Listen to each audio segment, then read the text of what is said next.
Campos just trying to get room. Right footer is in the back of the net for San Antonio. And it's great to see Dennison slot that ball home, give the home crowd something to cheer about.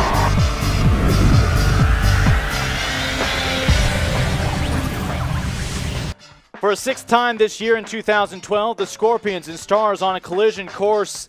4 of the previous 5 meetings had ended in a draw, including the first leg of the semifinals.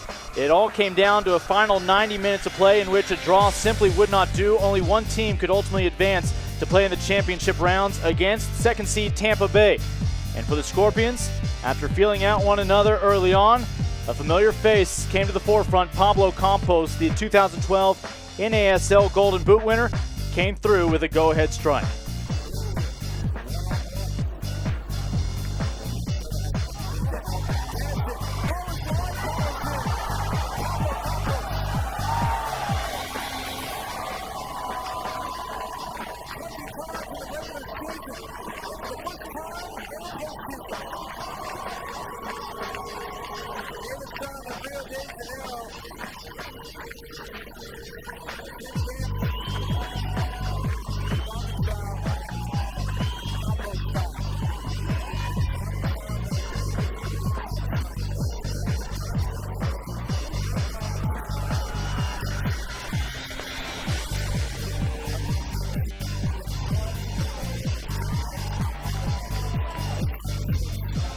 With so much on the line, emotions had been already running high even prior to that strike. In fact, yellows had previously been awarded to various teammates. For Pablo, an altercation would lead to a straight red, an immediate ejection for the Brazilian.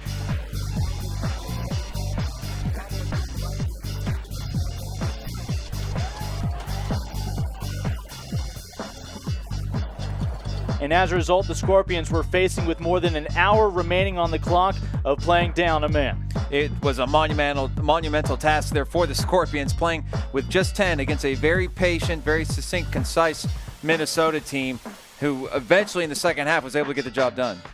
As the first 45 minutes wrapped up, before the coaches made their way to halftime, our own Vanessa Macias had a chance to catch up with both managers.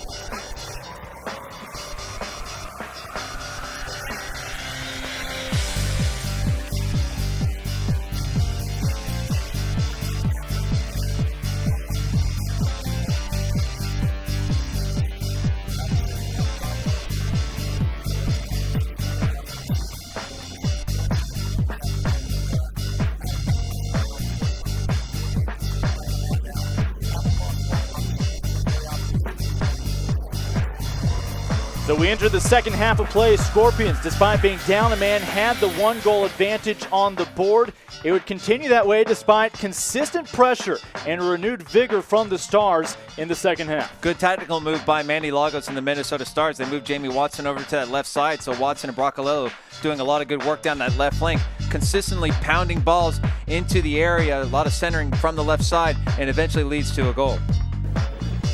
Down, left footer, it'll give the opportunity and the equalizer. The Minnesota Stars, just as they did in the season finale, find their first goal in the second half, risked with less than 15 minutes to spare. So the game evened up. All of a sudden, the philosophy has completely changed. It was no longer about the Scorpions just trying to run out the clock with the lead. It was about them hoping for overtime if they, down by a man, could not ultimately find a game winner late. Instead, that game winner belonged to the men in gray, visiting from Minnesota, and a familiar name, Simone Bracalello, driving one home.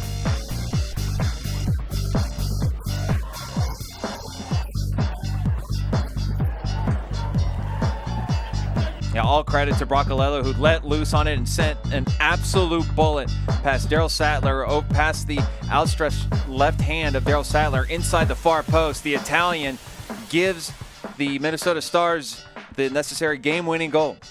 Stars would hang on despite some offensive substitutions made late by Coach Hankinson. It just would not be enough. The numbers would be too much to overcome.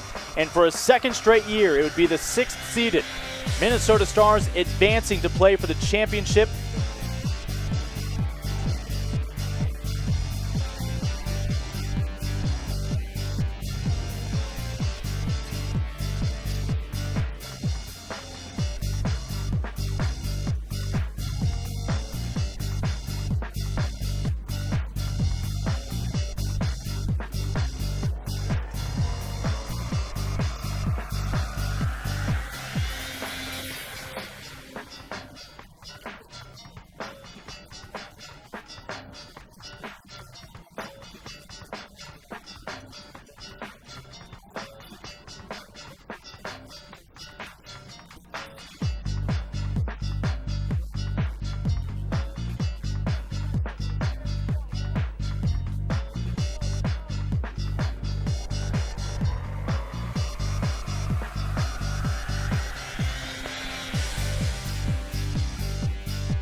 To learn more, log on this offseason to SanAntonioScorpions.com. One final time for Arch Bell and Vanessa Macias, I'm Lincoln Rose. We'll see you in the Scorpions next spring.